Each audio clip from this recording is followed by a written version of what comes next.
Welcome to my True Scary Story YouTube channel. I want to welcome you all and ask that you subscribe now and comment on my newest video and introduce yourself. The Sinful Society is very welcoming and are some of the nicest people on YouTube. Be sure to email me your true scary stories. I will leave a link to my email in the description box below so you can send your stories. Sit back, relax, enjoy. Stay sinful. I'm currently a 21-year-old female, and this happened to me about 6 years ago when I was 15. I live in a relatively small town where everyone knows everyone. For a reference, there were about 120 kids in my graduating class in high school. The town is so small there's not a lot of ground to cover, so it wasn't unusual for parents to let their teens wander around outside with their friends. My friend from a different town had come over to my house because we were going to see my school's musical later that night. We decided to go wander around outside until it was time to go. She was from a different town, so she was unfamiliar with the area. I suggested we go down to my local train tracks because there's this cool cliff overpass type thing where you can sit and watch the river. I had been to the train tracks with my friends many times before, and people my age used to hang out there all the time. This was sometime in early March, so it was still quite cold where I lived. Even though it was chilly, I remember distinctly that I wore flip-flops for some reason. This will be important later.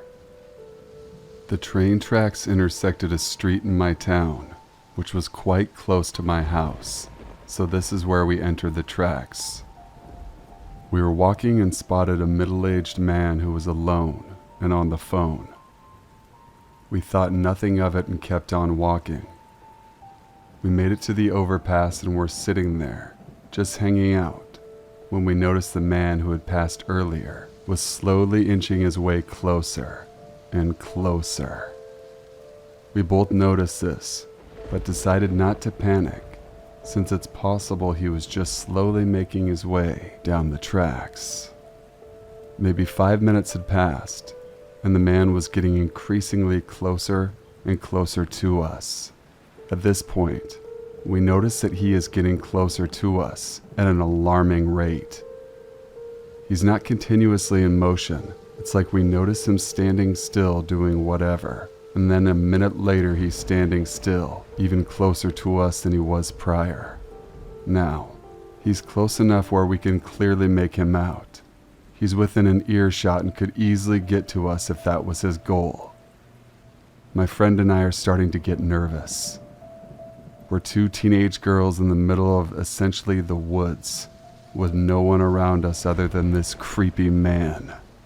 I've watched a lot of investigation discovery in my day, so I think it's best to just try to promptly make my way out of there without creating chaos. I decide it would be a good idea to pull out my phone, pretend to talk to my mom as we begin walking back to the main road. My friend and I are calmly walking down the tracks while I have the phone up to my ear. I'm saying things like, "Yeah, we're at the tracks. We're on our way home." Just making stuff up so this guy thinks my mom is aware of my exact location. There is a point where we have to walk directly past the man in order to make it out to our destination. It's at this point where he opens his mouth and says clear as day, "I know you're not on the phone." At this point my fight or flight kicks in and I'm terrified. Up until this moment, the creepy man had not directly said or done anything to make us think he was a direct threat. The situation was uncomfortable enough that my friend and I thought we better head out. When the man said these words to me, I quickly realized that the perceived threat was both real and dangerous. As soon as my brain registered what he said, my friend and I both ran for our lives.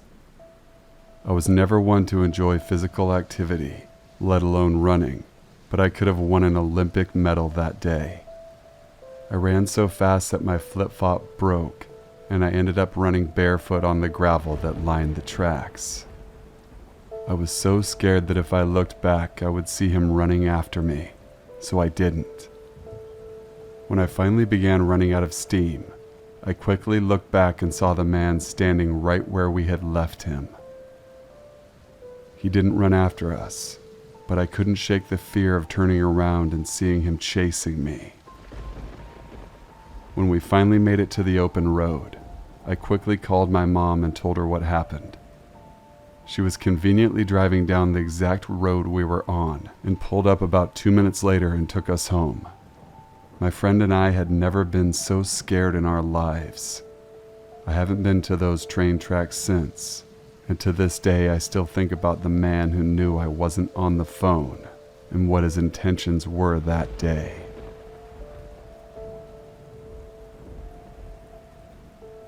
I've done quite well for myself as an adult, but when I was younger we were very, very poor.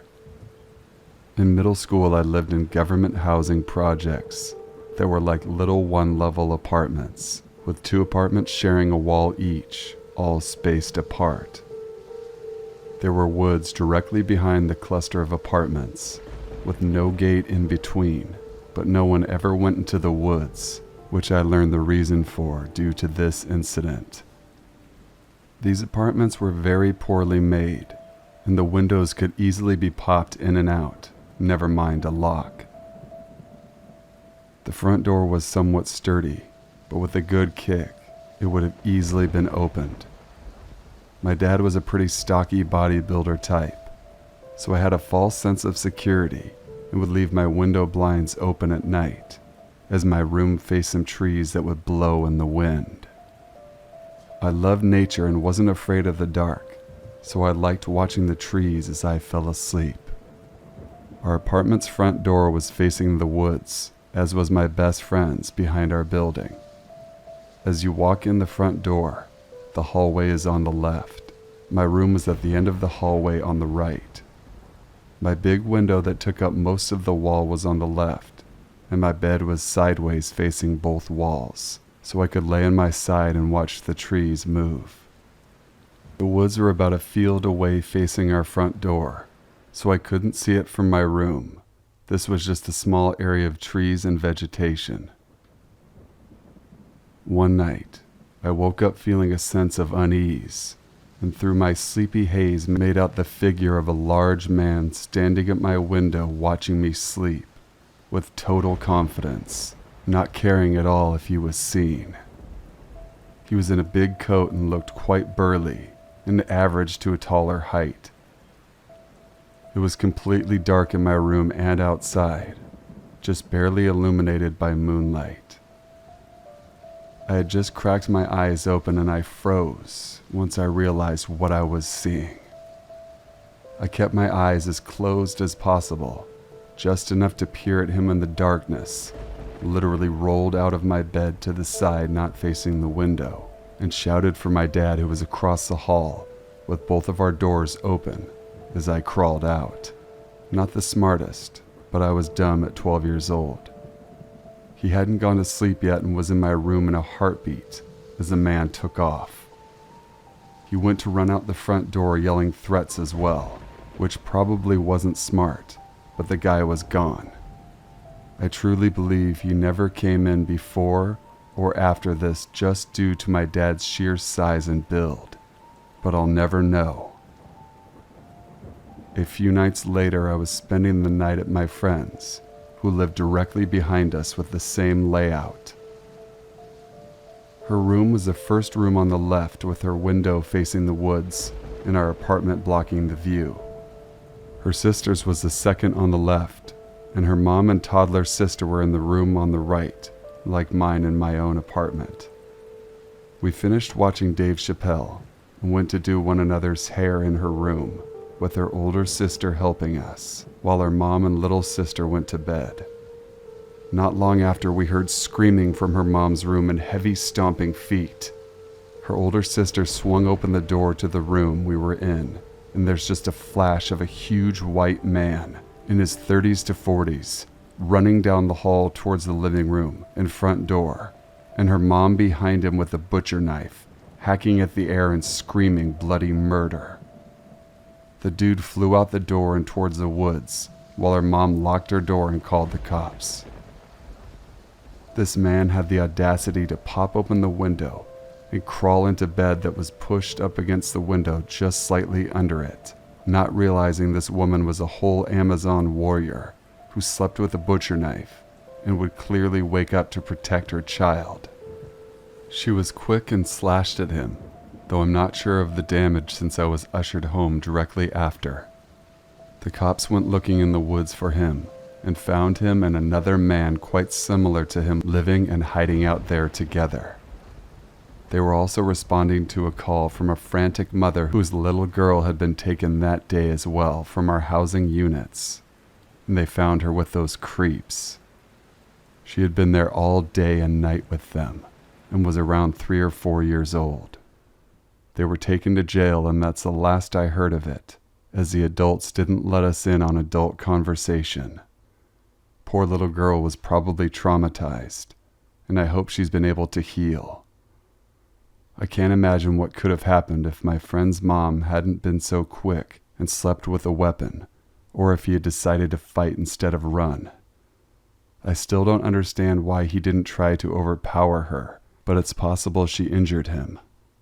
After this, my dad explained to me how sometimes drug addicts or homeless people would hang out in those woods.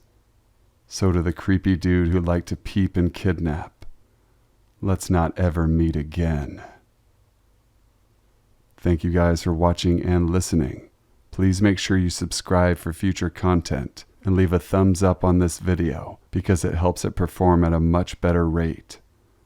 My email is in the description box below, so send in your true scary stories now.